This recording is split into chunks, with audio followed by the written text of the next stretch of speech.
Kebencian sebesar apa yang membuat seorang kakak kandung membiarkan adiknya dibunuh lalu dilemparkan ke dalam sumur tua? Ini adalah kisah seorang jenderal bernama S. Parman dan seorang petinggi Politbiro CCPKI bernama Sakirman. Kalian mungkin tidak tahu bahwa dua orang ini bersaudara kandung. S. Parman adalah anak keenam dari 11 bersaudara yang dilahirkan di Wonosobo, Jawa Tengah pada tanggal 4 Agustus 1918. Ayahnya bernama Kromo Diharjo, bekerja sebagai seorang pedagang yang terpandang di Wonosobo. Semua anak Kromo Diharjo terkenal berotak encer dan mendapatkan pendidikan tinggi. Parman menyelesaikan pendidikan di HIS di Wonosobo, kemudian melanjutkan ke Mulo di Yogyakarta. Seharusnya setelah lulus, Parman melanjutkan ke AMS, yaitu setara dengan SMA. Namun, karena ayahnya meninggal dunia pada tahun 1937, membuat beliau tidak bersekolah hampir 2 tahun. Parman kemudian membantu ibunya berdagang di pasar Wonosobo. Setelah menemukan waktu yang tepat, Parman kembali melanjutkan sekolahnya di AMS. Sesuai dengan keinginan ayahnya, Parman lalu masuk ke Sekolah Tinggi Kedokteran atau Stovia di Jakarta.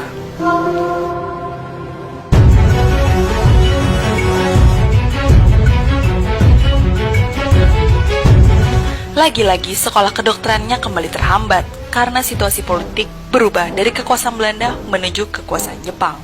Sehingga Parman pun pulang ke Wonosobo tahun 1942. Suatu hari, ia bertemu polisi rahasia militer Jepang, Kempeitai, yang mengatakan kalau mereka membutuhkan seseorang yang bisa berbahasa Inggris sebagai penerjemah.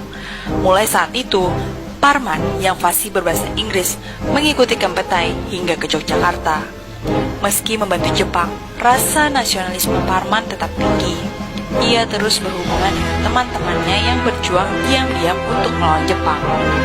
Tidak lama bekerja, dia ditangkap serta diculik karena diragukan kesetiaannya. Tapi S. Parman cerdas. Dia dibebaskan dan justru dikirim belajar intelijen ke Jepang. Sekembalinya ke tanah air, ia kembali bekerja pada jawatan Kempeitai.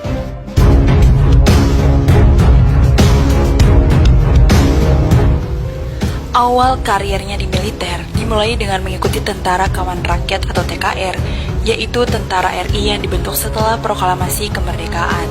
Selama agresi militer dua Belanda, ia turut berjuang dengan melakukan perang gerilya. Di bulan Desember 1949, ia ditugaskan sebagai Kepala Staf Gubernur Militer Jakarta Raya. Selanjutnya, pada bulan Maret 1950, ia diangkat menjadi Kepala Staf G dan setahun kemudian dikirim ke Amerika Serikat untuk mengikuti pendidikan pada Military Police School. Sekembalinya dari Amerika Serikat, ia ditugaskan di Kementerian Pertahanan untuk beberapa lama, kemudian diangkat menjadi Atase Militer RI di London, Inggris pada tahun 1959. 5 tahun berikutnya, yakni di tahun 1964, ia diserahi tugas sebagai asisten satu menteri atau panglima angkatan darat dengan pangkat Mayor Jenderal. Ketika menjabat posisi tersebut, pengaruh PKI juga sedang marak di Indonesia. Partai Komunis ini merasa dekat dengan Presiden Soekarno dan sebagian rakyat pun sudah terpengaruh. Namun, sebagai perwira intelijen, S. Parman sebelumnya sudah banyak mengetahui kegiatan rahasia PKI. Maka, ketika PKI mengusulkan agar kaum buruh dan tani dipersenjatai atau yang disebut dengan Angkatan Kelima, ia bersama sebagian besar perwira Angkatan Darat lainnya menolak usul yang mengandung maksud tersembunyi itu.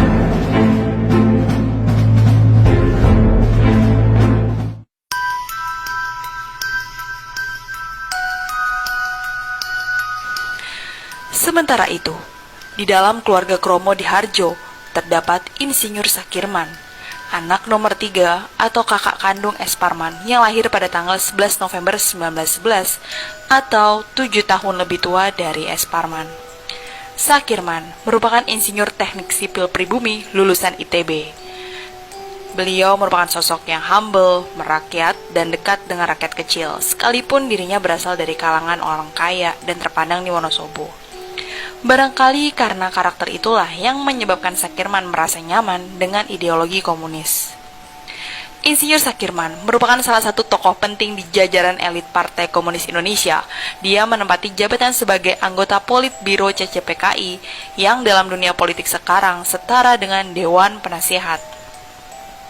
Sejak sebelum masa kemerdekaan, Sakirman terlibat dalam banyak peristiwa penting. Meski sipil, seorang insinyur, dia pernah menyandang pangkat sebagai letkol. Tapi berpuluh tahun kemudian, dua bersaudara ini ternyata berbeda jalan. Namun apa mau dikata, ideologi dan tugas adalah yang memisahkan kedua kakak beradik ini hingga meletusnya G30 SPKI. S. Parman terus menjadi andalan Ahmad Yani untuk mendapatkan informasi, tak hanya soal kekuatan PKI, namun juga soal isu Dewan Jenderal yang berhembus sejak awal 1965. Jabatan S. Parman adalah sebagai pejabat intelijen, menyebabkan ia banyak mengetahui kegiatan rahasia PKI. Karena itulah, ia menjadi salah seorang pejabat teras Angkatan Darat yang termasuk daftar akan dilenyapkan oleh PKI.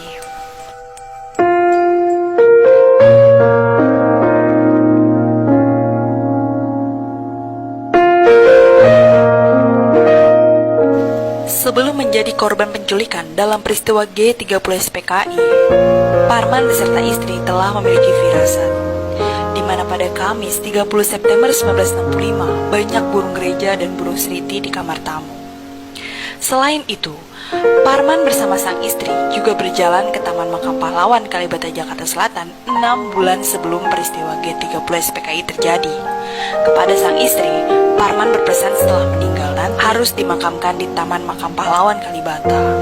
Parman merasa disitulah adalah tempat istirahat abadinya yang membahagiakan, dan Parman juga berpesan agar di batu nisannya dibuat tulisan pejuang sejati. Di malam 30 September sampai 1 Oktober, tidak ada penjaga yang mengawasi rumah Parman di Jalan Syamsul Rizal nomor 32 Jakarta. Parman dan istri terbangun dari tidur mereka sekitar pukul 4:10 pagi oleh suara sejumlah orang di samping rumah. Parman dimasukkan ke dalam truk dan dibawa ke basis gerakan di Lubang Buaya. Malam itu, bersama dengan tentara lain yang telah ditangkap hidup-hidup, Parman ditembak mati dan tubuhnya dibuang ke sebuah sumur tua. Jenazahnya bersama 6 korban lainnya ditemukan pada 4 Oktober dan diberi pemakaman kenegaraan pada hari berikutnya,